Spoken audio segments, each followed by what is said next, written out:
There's a saying that says, don't get stuck looking at the finger pointing to the moon. Keep your gaze going. Look at the moon. So sorry, Koa, I love dogs, but dogs typically don't understand symbolic language, and so they'll look at the finger. Is there a treat? What's on that finger? They don't know that this means something. It has meaning. It's pointing you towards something. We understand that all the disordered eating behaviors, they're the finger. And of course, you have to look at it, but you don't stop your gaze there. You just keep on going, keep on going, keep on going, so that you can find out what it's really pointing you towards.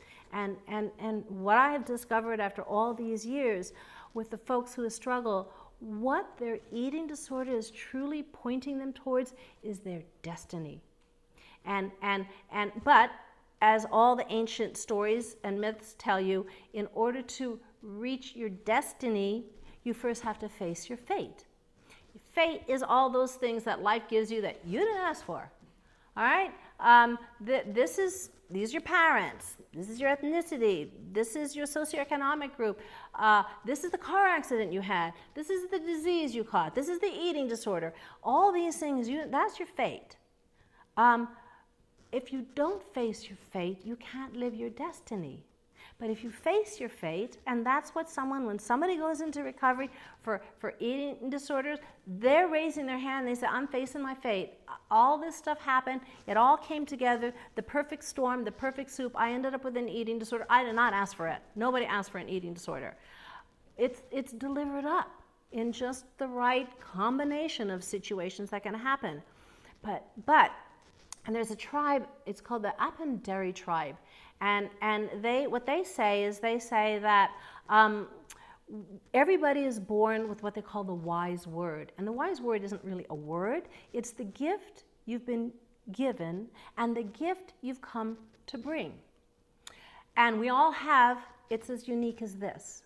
So like there's never been an Anita on this planet like me, never will be another one, and that's the case for every single one of you. That's the case for every single one of our patients. So if somebody doesn't meet their destiny, the world has lost something because it'll never be ever in that particular constellation or combination again. And but here's the thing that this tribe, the Apanderi tribe, believes is, yes, everybody is born with their wise word, but they're also born with what they call the crosswise. And that's your own cancellation process that sits on top of your wise word. That's your fate. You're born with your destiny, there's your fate. So to get to the fate is pretty easy to recognize. We all go, oh, this happened, this happened, this happened. Destiny, that's a little harder to get a handle on. But it's sort of like, if you understand, it's right there, right beneath your fate.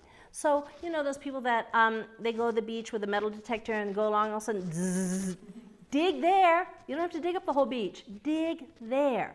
So if you start to understand, eating disorders are like that. For those of us that work in the field, the behaviors are telling us where to dig. That's it.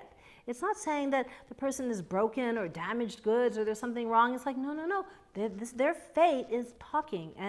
But again, it's talking symbolic language. It's not talking English in the way in which we can understand it. So you kind of have to pull out and start to listen with a different kind of ear. And to give you an idea of how this works, I mean, I'm laughing because it's so much fun when you do it. Just 2 weeks ago, I was doing a phone consult with a woman. And she'd called. She said, I wanted to see if you could help me. I've been sober for 27 years. I've not had a drop of liquor in 27 years. But I've never been able to clear my eating disorder all these years. Can you help me? I said, well, tell me what's the nature of your eating disorder? She goes, well, I binge on candy. And I'm so ashamed of it that I hide it in little pockets all around my office because I don't want anyone to know how much I eat. And I said, oh, what kind of candy? And she said, a brand that I'd never heard of. And so I said, well, what kind of candy is that? And she said, licorice. I went, huh? Licorice?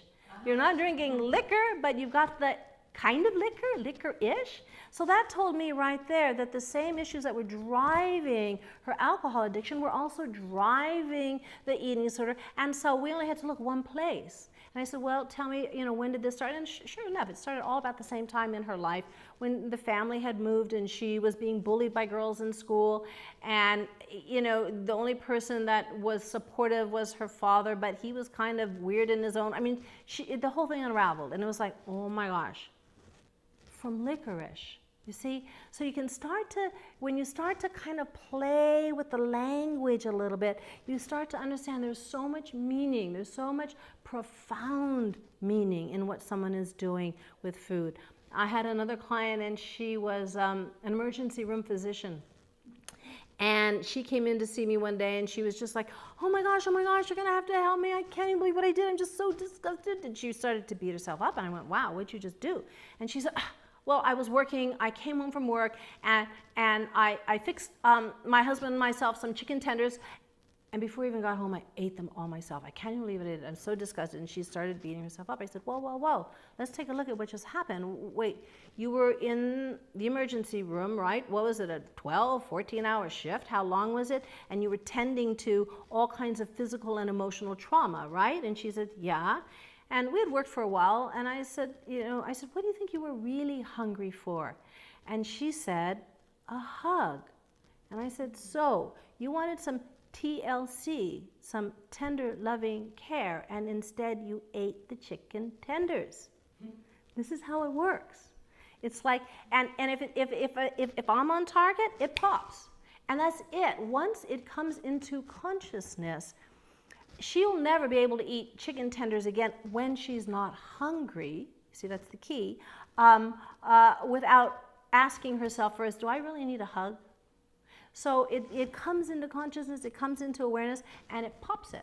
Because in order for the eating disorder to drive you, it has to be subterranean. It has to stay unconscious. But if you're able to see what the symptomology is saying, if you're able to listen with a different ear, it's exciting, it's fun, it's fascinating, it's interesting, it's compelling.